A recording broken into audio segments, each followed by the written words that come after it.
ചോദ്യപേപ്പർ ചോർച്ചയ്ക്ക് പിന്നാലെ പൊതുപരീക്ഷാ നിയമം കേന്ദ്ര സർക്കാർ വിജ്ഞാപനം ചെയ്തു. CSIR, UGC നെറ്റ് പരീക്ഷാ ചോദ്യപേപ്പറും ചോർന്നതായി സംശയം ബലപ്പെടുന്നു. ഈ മാസം 25-ാം തീയതി മുതൽ നടക്കാനിരുന്ന CSIR പരീക്ഷ മാറ്റിവെച്ചുവെന്ന വാർത്ത വരുന്നു. വിദ്യാഭ്യാസ മന്ത്രി പറഞ്ഞതനുസരിച്ചാണ് ഈ നടപടി എന്നാണ് അറിയാൻ കഴിയുന്നത്. കൂടുതൽ വിവരങ്ങളുമായി ഡൽഹിയിൽ നിന്നും രാധാകൃഷ്ണൻ തത്സമയം മോർണിംഗ് ഷോയിൽ ചേരുന്നു. Good morning Radhakrishnan.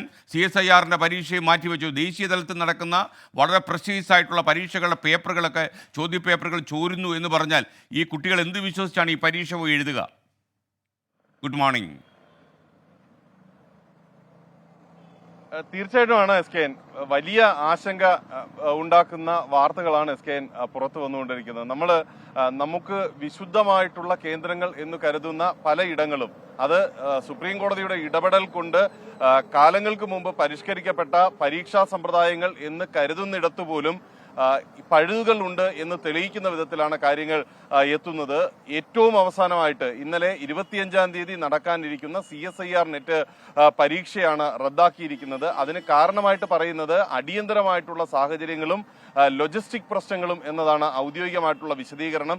എന്നാൽ നമുക്ക് വകുപ്പിലെ ഉദ്യോഗസ്ഥരിൽ നിന്ന് മനസ്സിലാക്കാനായിട്ട് സാധിക്കുന്നത് വിദ്യാഭ്യാസ മന്ത്രിയുടെ നിർദ്ദേശത്തിന്റെ അടിസ്ഥാനത്തിൽ ചില ക്രമക്കേടുകൾ ഈ പരീക്ഷയിലും CSIR നെറ്റ് പരീക്ഷയിലും നടന്നിട്ടുണ്ട് എന്ന് ലഭിച്ച അറിയിപ്പിന്റെ അടിസ്ഥാനത്തിലാണ് ഇപ്പോഴത്തെ തീരുമാനം എന്നുള്ളതാണ് വലിയ ഞെട്ടലുണ്ടാക്കുന്നതാണ്. അങ്ങ് പറഞ്ഞതുപോലെ ഒരുപക്ഷെ ഈ വിദ്യാർത്ഥികളായിട്ടുള്ള സാധാരണക്കാരായിട്ടുള്ള വിദ്യാർത്ഥികളായിട്ടുള്ളവർക്ക് ലക്ഷങ്ങൾ കൊടുക്കാനായിട്ടും കൈക്കൂലി നേടി ഇങ്ങനെ ഇതിന്റെ ഒരു ഡിഗ്രി ഒക്കെ സമ്പാദിക്കാനായിട്ട് താല്പര്യമുള്ളവരെ സംബന്ധിച്ചും ഇതൊരു പ്രശ്നമായിരിക്കില്ല. പക്ഷെ സാധാരണക്കാരായിട്ടുള്ള പഠിച്ച് ഒരു പദവിയിലെത്താൻ ആഗ്രഹിക്കുന്ന വിദ്യാർത്ഥികളെ സംബന്ധിച്ച് ഞെട്ടിക്കുന്ന വാർത്തയാണ്. അവർ പഠിക്കുന്ന ലക്ഷ്യത്തിനെ ചോദ്യം ചെയ്യുന്ന നിലപാടാണ്. നമ്മളെ പോലുള്ള ഒരു രാജ്യത്ത് ഇത് ഒരു തരത്തിലും അംഗീകരിക്കാൻ പറ്റുന്ന ഒന്നല്ല. സുപ്രീം കോടതി പറഞ്ഞതുപോലെ 0.001% കുഴപ്പമുണ്ടെങ്കിലും കണ്ടുപിടിച്ച് അത് തിരുത്തേണ്ടത് അനിവാര്യമാണ് എന്ന് ബോധ്യപ്പെടുന്ന അവസ്ഥയിലേക്ക് കാര്യങ്ങൾ എത്തുന്നു. വിശുദ്ധ പശുക്കളാണ് എന്ന് നമ്മൾ കരുതുന്ന പല പൊതു പരീക്ഷാ കേന്ദ്രങ്ങളും അങ്ങനെയല്ല എന്ന് വ്യക്തമാക്കുന്ന വിധത്തിലേക്ക് കാര്യങ്ങൾ എത്തുകയാണ്.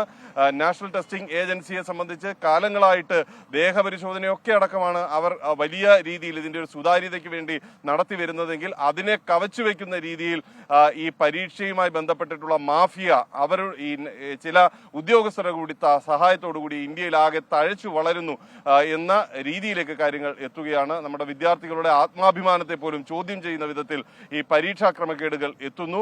അതുകൊണ്ട് തന്നെ ശക്തമായിട്ടുള്ള ഇടപെടൽ ഉണ്ടായേ മതിയാകൂ എന്നുള്ളതാണ്. കേന്ദ്ര സർക്കാർ ഈ വിഷയത്തിൽ ചില ഇടപെടലുകൾ നടത്തിയിട്ടുണ്ട്. പ്രത്യേകിച്ച് വിദ്യാഭ്യാസ മന്ത്രിയുടെ നേതൃത്വത്തിലാണ് ഇടപെടലുകൾ നടക്കുന്നത്. CBI അന്വേഷണം പുരോഗമിക്കുകയാണ്.